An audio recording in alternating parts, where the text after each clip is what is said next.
Good morning, everybody, and welcome to a special edition of Morning Mix. Hopefully, you're able to join us this morning. We know that some coverage is still spotty at best in certain areas. Exactly, yeah. Not the way we wanted to start the show, showing these pictures that we'll never forget. They're so sad. But yeah, I hope if you're able to watch us now, I hope you're doing well. And please, keep those who don't have power and access to internet now informed with all that we're about to share with you guys this morning. Absolutely. And in light of the photos that you've just seen there, you know, the whole thing is we're in the mix of it with you right now, too. Pardon the pun. And it's got to come up with the positive side of this. There weren't that many deaths. There weren't that many casualties, fatalities across our area. They are saying, though, that this is the worst natural disaster we've had in this area ever. So the CSRA has not been hit this hard. Obviously, if you'd been in the area 10 years ago during Winter Storm Pax, it obviously dealt a blow to the area. This has got to be 10 times at least worse. Oh, absolutely. Yes, Absolutely. Yeah. But yeah, even seeing the numbers of fatalities, it breaks my heart. Breaks my heart to see so many lost lives here in our area. I will say this, and I remember seeing the same thing 10 years ago during the ice storm. The morning after, people are coming out and they're assessing the damage, and your neighbors are coming out. You may not even know the names of them, but they all, in my neighborhood especially, everybody came together. They were able to help each other. Same, my neighborhood. Clean their yards, try to move things out and clear the roads. Yes. And like I said, you may not know their names, but they're your neighbors. Get to know them. They're the ones that you might have to rely on. You never know. I know you had some damage. I got hit kind of hard as well. I'm better off than a number of people out there are right now. Yes, absolutely. Yeah, the fact that we're here alive and able to do this show for you today, I think it's exactly. It's we're a victory. We're going to be checking in with Georgia Power to see what the current situation with that is going on. Also, Shepherd Community Blood Center, obviously Red Cross, Shepherd Community, Blood Connection, everybody. Blood donations are critically needed, especially in this time, not just staying in our area, but they're going to help around the area as well. We'll be checking in with the executive director of Shepherd for the current situation on that as well. Something to keep in mind, and more and more people are getting out on the roads now. They're trying to find gas. There is an incredibly long line at Costco right now. Yes. One of many places that are open right now. I had to drive to Lexington Saturday to swap out a propane tank and get some gas. Yeah, I had so many friends that did the same. Exactly. There's a lot of stuff to keep in mind, folks, if you're out there. First of all, get rid of the road rage. Nobody needs anything like that right now. Remember, intersections with no traffic lights, and there are still plenty of those. Treat them as a four-way stop. Please, please, please. Okay? And it could be 2 on one end and 2 on the other. It's still just treat it like a four-way stop. Right. Don't rush.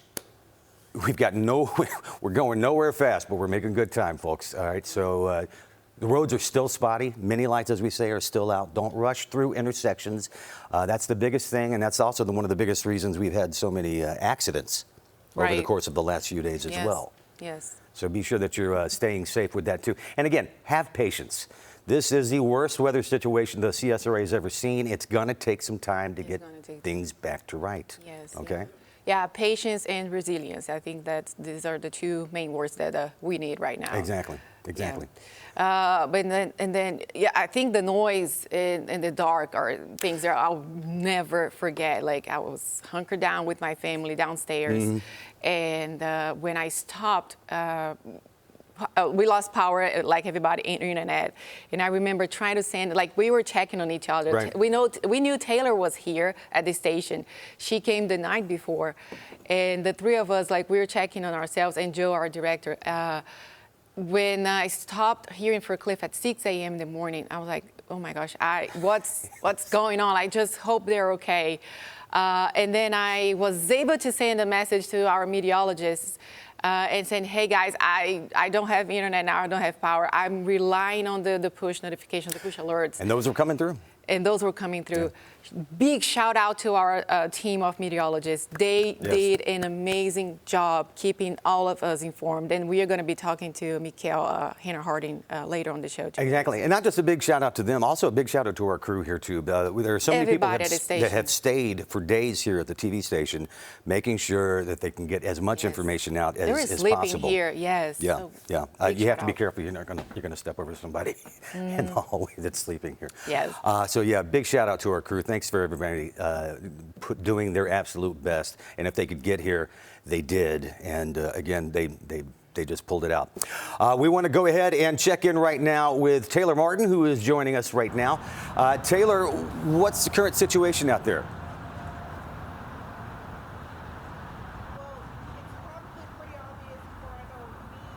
And Natalia, that we're out of power. So many people on both the Georgia and South Carolina side are still facing power outages, and both Dominion and Georgia Power are on the grounds working. And they're both of our biggest electric utility providers in the area. They say this Hurricane Helene was the most destructive disaster in their history. And I think that's something that's echoed across the entire area. Even Mayor Garnett Johnson said that it's the same thing, and that this is something that we're going to have to take some time to recover from. But just to put it into perspective, Georgia Power says Helene destroyed or damaged, now this is in Georgia, more than 5,000 power poles, more than 425 miles or wire, more than 500 transformers, just to kind of put into perspective for you what that did if going outside and seeing the damage wasn't enough for you. Now, according to Georgia Power's outage map, and this is from this morning that I checked this morning, Richmond County,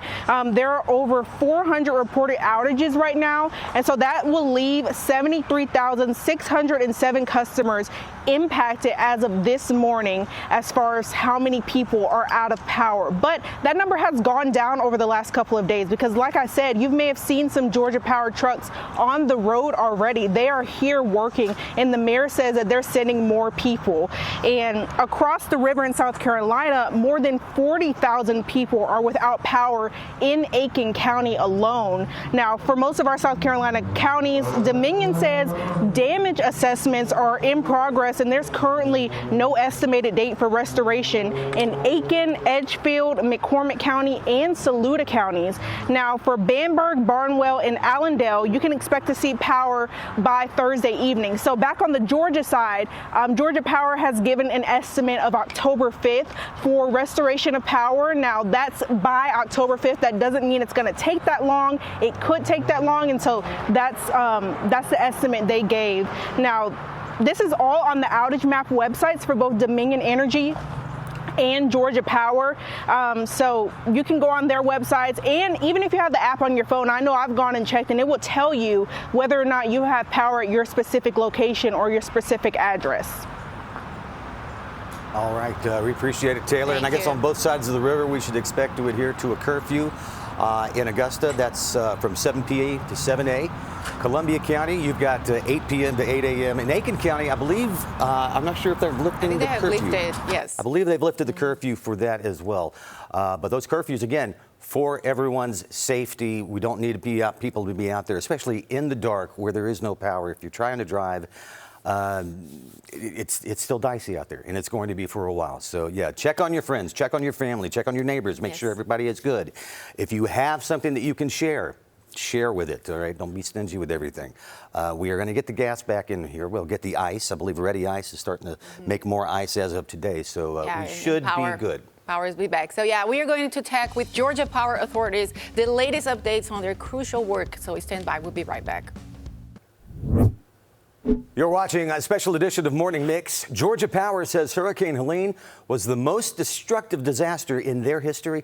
Meanwhile, the reinforcements continue to roll in as linemen from other utilities across the country come to the region to help restore power. That's right. Amanda Arnold, Georgia Power spokesperson, is joining us live now from Atlanta, and she has the latest updates. Good morning, Amanda. Thank you so much for speaking with us this morning. Yeah, thanks for having me. Thank you. What can you tell us about the work that has been done here in our area? Yes, so our hardest hit areas from this storm were Savannah, Augusta, and Valdosta. And so we brought in a lot of personnel from our sister companies at Alabama Power and Mississippi Power to help us. But, this was a very unique storm because this hit the entire state as opposed to other storms that hit one specific part of the state. And so we're trying to really use all the resources that we can. And as of right now, we have stored power to over 820,000 customers, and we have about 370,000 to go. But just in Augusta specifically, our crews have found around 1,200 broken poles and about 1,000 spans of wire that were down. So that just shows that, and they're still going. And so there's just a lot of destruction, and there was a lot of flooding and a lot of harsh conditions that our crews have had to go to try to restore the power. So it was a very harsh storm, but we were prepared. But unfortunately, the storm was just really hard hit in the Augusta area. Now, I'm not sure about the Georgia Power. I've heard from the Dominion side, though, there were more transformers damaged than are available to replace. Is that correct? So our transformer supply just kind of depends on where they're coming from. But right now we have the supplies that we need, but a lot of the times it's trying to get them where they need to go. So we have the personnel and we have the equipment, but it's kind of just making sure that when we do turn the power back on, that it stays on. Because, we don't want to replace it now and then in a few days, if it rains again, it goes right back out. So we want to make sure we do it right the first time. That's right. Amanda, also safety is a big concern, and as you mentioned. So what can you tell us about the work that the crew has been doing here? So we staged throughout the entire state this time, like I said, since it was a statewide event. And so we had to make sure our crews had enough resources, enough food, enough hotel rooms, things like that to really turn the power on as quickly as possible. But because we had to bring in so much personnel, we had to have staging sites. And so, as you know, we do have an Augusta staging site with a lot of our contractors and crews. And so these conditions that they're going through, there's a lot of down trees. So we did bring out our vegetation management crews to try to move those trees out of the way. But we're also working with a lot of our community and local partners to help us kind of clean up before we can turn the power back on. And so it's not just the power, it's a lot of other factors to get the power restored. And so we are working as quickly and as safely as possible. And we know it's very inconvenient to be without power. We know it's hot and it's just not comfortable, and it can be scary sometimes. We really apologize, but we are working quickly to get it restored. I think a lot of people are suddenly realizing just how fortunate they are with the normal things that we have every single day, and then to not have it now. Amanda, one of the big things that you're dealing with right now, too, and something that we are trying to help dispel when we're on the air, there are a lot of rumors out there of when power will be back on or if power won't come back on until a certain time. What can you suggest to people for that to try to stay in the know? So the most accurate source to find out about your estimated restoration time, or ERT for short, is georgiapower.com/outage. If you go to the map, as you guys mentioned, you can go to your specific zip code or your specific city and zoom in, and that'll give you your ERT. Now, those ERTs are estimated. We do try to get the power restored quicker than those times. Excuse me. But we do want you to know that that's the best way to know.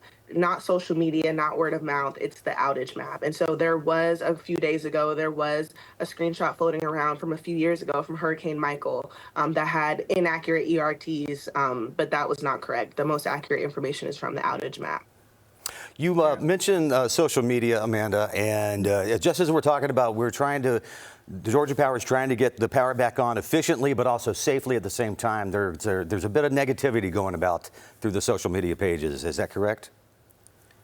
A little bit, and we do understand, this is the time of year where you want to be cozy, you want to be watching football with your family and your friends, and you want to have a good time at home. And so being without power, especially for a long period of time, it's just not comfortable, and we completely understand that. But this storm is the hardest storm that has ever hit our system. And even though we were prepared and we brought in people from our sister companies and contractors and crews and equipment, this was a really big storm. And so we also have to work with what we have. Our crews, once they fix one area all the way down to Valdosta, they've got to travel all the way to the north of the state and then all the way to Savannah. They're traveling a lot. And our crews have also left their families. A lot of our crews, they also don't have power. They've left their kids and their families. And so we have to work with what we have and use the equipment that we have, and we are working. We really need Yes. to appreciate them and thank them for We this. appreciate their work so much, and yeah, I appreciate all that you guys at Georgia Power has been doing for us. So yeah, I mean, the two words that we mentioned here at the top of the show, patience and resilience. I think that's what we're gonna lead us to these next days. Absolutely. Amanda, we appreciate the time. Thank you so much. And hey, Thank you. fingers are all crossed for everybody. Yes. Yes, thank you, and please stay safe. Thanks, Thank Amanda, you very so much. Thank you. We continue this broadcast of Morning Mix here, the special edition. We're going to be checking back in just a few minutes. Stand by with Mikkel Hannah Harding to see what the current condition is weather-wise here in the CSRA. We'll be right back. You're watching a special edition of Morning Mix, checking out everything post-Helene and also seeing about outages, openings in the area. We'll be getting to that in a little while as well when we check back in with Taylor Martin. Right now, Mikkel Hannah Harding. It's kind of warm out there. There's a lot of not a lot of AC out there. How are we looking weather-wise? It is, and I forgot to take my tie off. I'm a little over. Yeah, I know, right? Okay. This is what Still happens when looking you like a dress. meteorologist. Well, hey, look at me. This is what happens when you dress in the dark. Well, yeah. And as far as how we're looking, Cliff, we're still not doing good. We're without power, but we just heard from Amanda Arnold from Georgia Power. They're working diligently to restore our power, and hopefully most of us can get that restoration before the ERT of October 5th or the 3rd, depending on where you're at. But outside of our studios, the only tower camera we have access to, looking outside right now, some blue sky starting to show up and that fog starting to move out. Still some patchy areas of fog around the region right now, though, so you do want to be careful. If you do encounter some fog, just take your time, give yourself some extra time for that morning commute. As we continue through our day, though, we'll see temperatures rising towards those mid-80s around the region, so it'll be a seasonal day for most of us, maybe some upper 80s further south, and we'll keep a low chance of an isolated shower in the forecast for this afternoon and also earlier in our evening. Low temperatures for tonight in those mid to upper 60s, and we'll see cloud cover building as we head towards tomorrow. Rain chances do stay slim to none, though, for the work week ahead, so we're looking mostly dry as we do continue our recovery process here for the first week. And just highlighting some rivers here locally near Midville, that river is still at minor flood stage, and then also Savannah River at Burton's Ferry is forecasted to rise and crest as we head towards Thursday. So if you live near either of those, just be sure to monitor your water levels as we head through this week. Let's talk about the tropics really quickly. As far as the Gulf of Mexico right now, temperatures there are still conducive for tropical development, but a little bit cooler in the wake of Helene, so not quite as warm out there. But I just want to dispel any rumors that you've been seeing on Facebook about another system heading directly towards us, taking the same path as Helene. Nothing has actually developed yet. They've actually lowered the chance of development here to 40% from this morning. And there is an area of low pressure forecasted to drift into the Gulf of Mexico and possibly develop, but it's way too early to give specifics. So let's just focus on recovery. And again, don't believe the hype and all that misinformation being put out right now. People just trying to take advantage of a vulnerable situation. But as far as looking at the tropics in general, we have Isaac that formed during the lifespan of Helene, kind of got overshadowed by that major hurricane impacting the U.S. We also had Joyce that formed, both expected to stay out to sea. And then we have Tropical Depression 12 forecasted to become Kirk here soon, and then maybe a major hurricane by later this week heading towards Bermuda or Easter Bermuda. And then behind that, we have another area that has about an 80% chance of development here in the coming days. So behind Kirk will be Leslie and then Milton. So the tropics are on fire right now. We'll keep an eye on it, but again, let's just focus on recovery. This week looks mostly dry, so we should have a great opportunity to continue those recovery efforts around the region. Absolutely. I agree with you 100%. Okay. Let's focus now on the recovery. You know, another one of the big casualties from this, Ironman 70.3 having to be canceled. People from around the world were in town, thousands of people for the event. I remember when we were talking last Thursday, hopefully they were just going to have to cut off the swimming portion, but if you saw the Greenway in North Augusta, you knew that it was going to have to be canceled completely. Yes. Yeah, it is. Really hit hard too. All right, Mikkel, we appreciate it. Thanks very much. All right. Are you going to stay with us? Yes, we are. I am. Yeah. So yeah, after the break, we're going to be talking to him more about this coverage of the Hurricane Helene. We'll be right back. Thanks for watching this special edition of Morning Mix. We are sitting here now looking over the ramifications of what's been happening across the CSRA and also the states of Georgia and Carolina being affected by Hurricane Helene. We're sitting right now with First Alert meteorologist Mikkel Hannah Harding. Mikkel, you and the guys were really kind of the first ones to realize that something was coming our way. What was that description of that moment when you first learned about this hurricane? It definitely was a evolution, a progression for sure. It started off as just an area that we were watching, kind of in the Caribbean and the Gulf of Mexico. It kind of went back and forth. It drifted towards the Yucatan Peninsula, which is kind of where Cancun is at, for reference. And then it kind of drifted back towards the Caribbean. It didn't look like it was going to develop at first, but then once it developed and we started to be able to get our models, were able to handle it better in terms of where it could go, the intensity. We saw the potential track could bring it close to the CSRA. Last Monday, we put out a first alert. And then from there, by about Tuesday or Wednesday, we bumped it up. I think Tuesday, we bumped it up to a first alert weather day because we were starting to realize that, models are pretty locked in on this system making landfall near the Big Bend, coming up through Georgia. And either way, if it tracked towards Atlanta or closer to us, which ultimately it came closer to us, we knew that we could see significant impacts in the form of tornadoes, winds that typically aren't able to make it inland because it was forecasted to make landfall so strong and moving so quickly. And then also just trees coming down and power outages. But of course, no one could have prepared for the extent of what we saw here in Augusta. Definitely not. Yeah. Miguel, but how do you prepare for a coverage of a hurricane? So what resources and tools do you rely on? Right, so definitely a team effort from our weather team to the news team, just trying to prepare everyone really, places, first of all, making sure everyone's staying safe and has somewhere to kind of ride out the storm, so to speak, but also making sure that we have resources in place news-wise to cover things. And our biggest thing was we knew that since the threat was kind of overnight, we didn't want to have reporters out in the field kind of waiting for damage to happen. And as far as the weather team, our chief meteorologist, he made sure to have everyone assigned to a certain shift. That way there was always somebody in the weather center. He ended up working 26, 27 hours. That's Riley for you. From Thursday to Friday. Yeah. He never left. And mind you, he has a little girl at home now, with his wife. So definitely just making sure that we were ready for what was to come.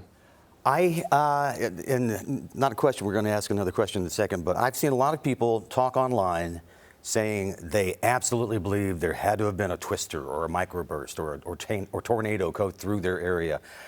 Is that actually the case? Is that a possibility during a hurricane when we see something like this far inland? So what happened with us is that we actually had the northeastern eye wall basically take a direct hit to Augusta and surrounding areas. We talked to the National Weather Service and they told us that it was mesovortices. So that's just areas of rotation within the eye wall that can develop. And as it moves over land, surface friction can help bring down some of those stronger winds and lead to tornado-like damage, as well as extremely heavy rainfall, which we saw in that northern and eastern eye wall. The rain definitely picked up. I'm sure many of you heard it outside with the wind, but the heavy rain can help some of those stronger winds mix down. So it did lead to tornado-like damage, and our wind gust meter at the airport went out at 82 miles an hour, but the winds were definitely way over that, according to the National Weather Service. We could have got up to 90 plus. Oh my gosh, Yeah. wow. You always hear this, you're always listening for the train, and that's a sign of a tornado. A lot of people thought they heard trains at around 5 That night, a.m. yes.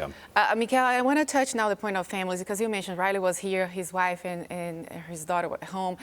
You also, how is it like for you to be working here, making sure that you pass the information along to all our viewers, but you have also family back, like you said you were checking on your mom, but then we lost signal. So how was it like for you to be here and worrying about your family at the same time? It was definitely a little stressful. I wanted to make sure that our community was safe, but at the same time, when we had 2 tornado warnings in my hometown of Beaufort, I definitely stepped off digital coverage just for a second to call my mom, make sure she was in her safe place and good to go.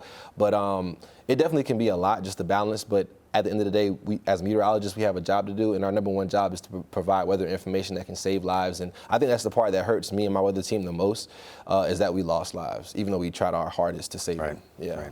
Right. It's something that it's above us, right? Exactly, So, yeah. Well, yeah, you guys did an excellent job. Biggest takeaway is be prepared. If we're telling you something's coming, even if it doesn't end up being like that, the best part is to still be prepared for, you can carry it on to later issues as well. Yeah. We prepare for the worst and hope for the best. Exactly. That's our motto. Can't thank you enough. Appreciate Thank you you. so much. Great job. We'll be right back. You're watching a special edition here of Morning Mix. You're probably wondering what's open to get food, to get shelter, to get gas, or whatever else you might need post Hurricane Helene. Let's send it out right now to Taylor Martin here, who's got some of the information here for us. Hi, Tyler. Hi, y'all.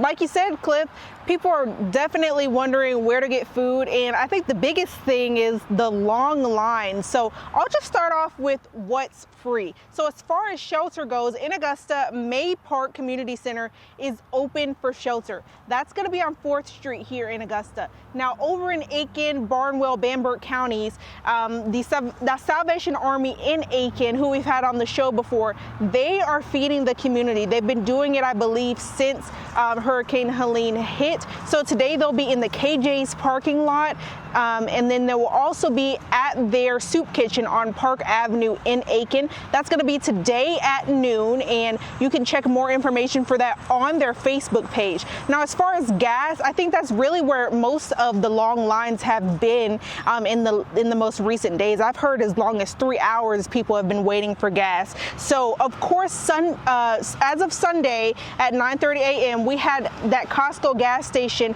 was open here by our station. And I believe it's still open, but I do want to mention that they have blocked off entrance to Costco off of Riverwatch Parkway and Cabela Drive, so you may have to find another way to enter. There is a Richmond County deputy sitting where you would turn in to get to our station. But lines for Costco have been long. Pilot Travel Station on Gun Club Road is open for emergency personnel only. They also have the In Market in Bamberg that's open. Now, as far as grocery stores, Kroger is open on Washington Road. That's as of Saturday. Also as of Saturday, Publix on Washington Road. Walmart in Evans as of Saturday, and the full list is on our website, WRDW.com, but we're going to continue to update that list as things continue to open up, if there are any free food giveaways for people, and just remember that for these restaurants and these gas stations, there is a curfew for residents of Richmond County and Columbia County, so you want to make sure you're adhering to that when you're going out and giving yourself enough time, because like I said, people have been waiting out here up to 3 hours to get gas and waiting in line at grocery stores as well. All right, Yeah, definitely. it's critical now. Yeah, definitely stuff you need to take into effect. And again, patience is the key word. Taylor, thanks a lot. We appreciate it.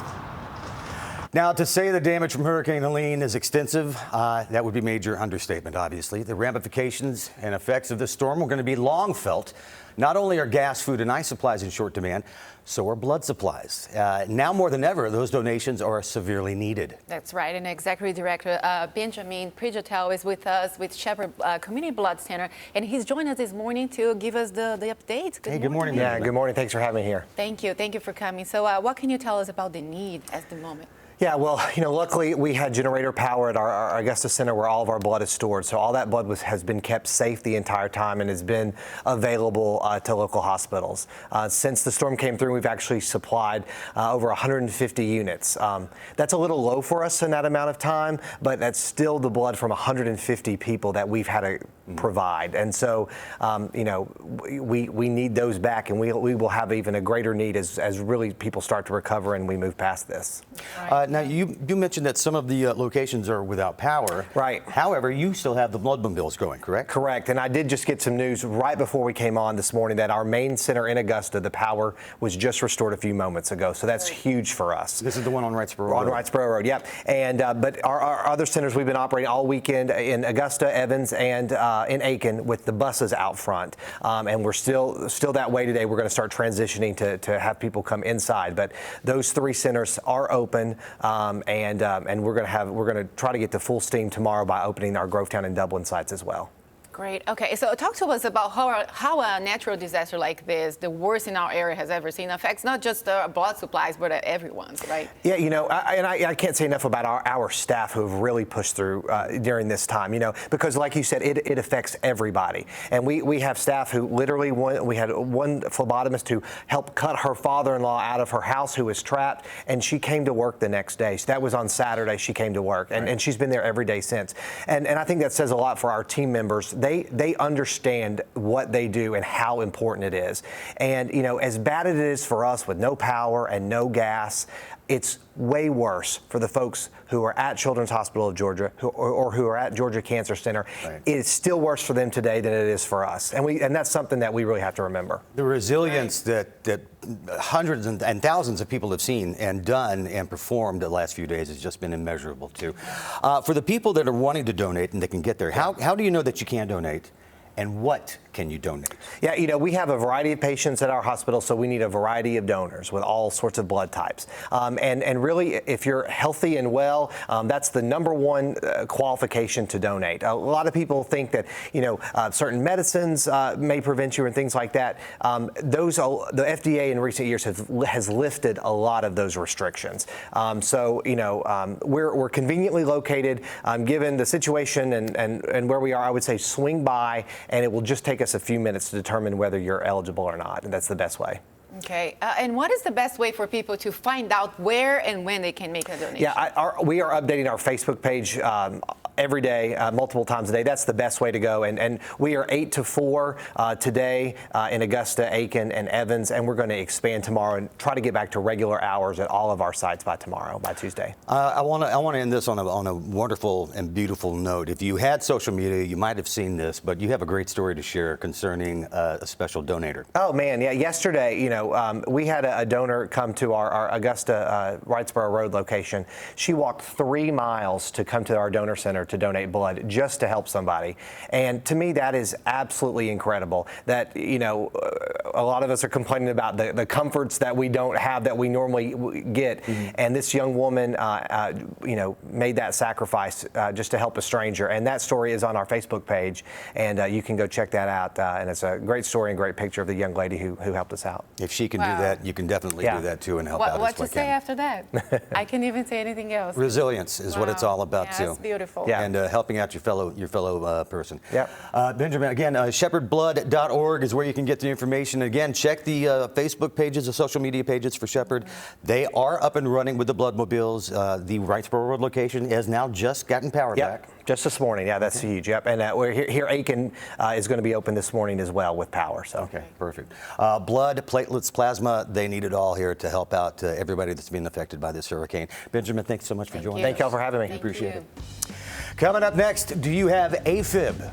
Do you know what that is? Millions do, and when we come back, we'll break down what it is for National Atrial Fibrillation Month. That's next here on Morning Mix. Clinical trials are essential to advancing healthcare, but historically women, especially women of color, have been underrepresented in cardiovascular research. It's essential to have diverse representation in cardiovascular trials to ensure heart disease is accurately understood and effectively treated. We spoke with Dr. Roxana Meron from Mount Sinai Health System, who told us about a new clinical trial process and how you can participate in local clinical trials, including Librexia. That's a comprehensive clinical program covering a number of cardiovascular diseases. Dr. Meron, thank you for joining us this morning. We appreciate it. Thank you for having me. So what are the clinical trials here, and why are they important specifically for women and people of color? Well, clinical trials are the way we improve, enhance, and promote science, scientific knowledge, and understanding better how to treat patients and make them better. And they have to be representative of the population of patients that we treat every day. Yet, our clinical trials are woefully underrepresented by women and people of color. And the plea to everyone is to make sure that all of our trials are representative of the population of patients wherever we are. So in the United States, they have to include women and people of color. Otherwise, what are we learning? We're just learning about white men. So it's very, very important that these trials are representative. And tell us about the Librexia program. What health conditions are being studied as part of the trial? Well, heart disease is the #1 killer of men and women across the globe. And these 3 conditions, atrial fibrillation, which is an abnormal heart rhythm that could lead to a stroke. About a quarter of the strokes are due to atrial fibrillation. A stroke, if you present with a stroke, or a heart attack, if you have a heart attack or an acute coronary syndrome or ACS. These 3 conditions are absolutely contributing tremendously to the burden of cardiovascular disease and death from cardiovascular disease. And the Librexia program has 3 clinical trials in these 3 conditions, hoping to reduce that burden with a new drug that should hopefully be effective in reducing heart attacks, strokes, and deaths from cardiovascular disease. Dr. Barron, can you expand about the importance of diversity in these clinical trials, please? Well, so imagine that we would enroll 50,000 patients and we would be underrepresented for women and people of color. And then the drug gets approved. Well, is it really working in those patients? And I think it's very, very important that they are part of the solution and that they are in there, in those trials. And so that we could know for definitively if these drugs are safe and effective in those populations. That's why it's so important to be diverse. Can you explain the clinical trial process and what participants can expect when they enroll in a clinical trial? You know, clinical trials have been around for decades. It's the only way we get to answer questions and promote science. And they're very well conducted, well controlled, and obviously you get a lot of information if you qualify, you come into the trial, and then once you're in the trial, you're getting follow-ups and phone calls, and you come in for visits to be sure that you're taking the medication, how you're feeling, your well-being is being well evaluated, and then of course, at the very end, you could say you were part of the solution. Now, if someone is interested in joining in on a clinical trial, how can they take part? How can they enroll? Well, for the Librexia program, it's very simple. There is a website that has been set up called researchincludesme.com. And we want to be inclusive of all patients if they qualify. And so you can go to that website and find a Librexia program near you, because many, many hospitals, over 800 hospitals around the country are participating. So if you go to that website, researchincludesme.com, you will get information. Interesting. Yeah, that's real interesting. There we go. For people that are interested watching, that's where they can go for information. So thank you. All right, Dr. Roxana Raymond, thank you so much. We appreciate it. Thank you very much for having me. All right, appreciate Great that, Doctor. information. Yes, yeah. And now we'll be back after a short break. Well, we thank you again for joining us here for this special edition of Morning Mix post-Hurricane Helene. Hopefully, some of the information that we've been able to pass on to you today can help you and your friends and family as well. Yeah, that's right. One of the things that I think I'll never forget, even seeing the worst here, is the community at this time getting together and helping each other, and just seeing our news team working over time. Big shout out to Taylor. Yeah, Taylor. Join us here, please. Who just made it back into the station. She, like I said at the top of the show, she came the night before. They knew it was going to be bad. So thank you so much. So yeah, what are your remarks? Like, what can you say about covering this? I actually am glad that I was at the station. Right. I mean, of course, like, nobody wants to come to work at midnight. That's what time we got here. A lot of us got here at midnight. Some got here before and pulled 12, 24-hour shifts. But yes, because during the worst of it, I was here, and we have, I mean, not even trying to be like gloating, but we have such a great building that doesn't mean we didn't hear any of the wind or anything. And I was trying to look outside, but the lights had gone out on Riverwatch. I was like, why can't I see anything? It was pitch black dark outside, and that's how it's been for the last couple of days. It's just like a ghost town. Well, you're welcome for the chocolate chip pancakes that I left you on. Oh my God, literally yes. Thank you. I had the chocolate folks, chip pancakes. just to remind you, we will be on the air this week. We will be sharing out as much information as we can to help you in the CSRA. Yes, thank you, and thank y'all for watching today, and keep an eye on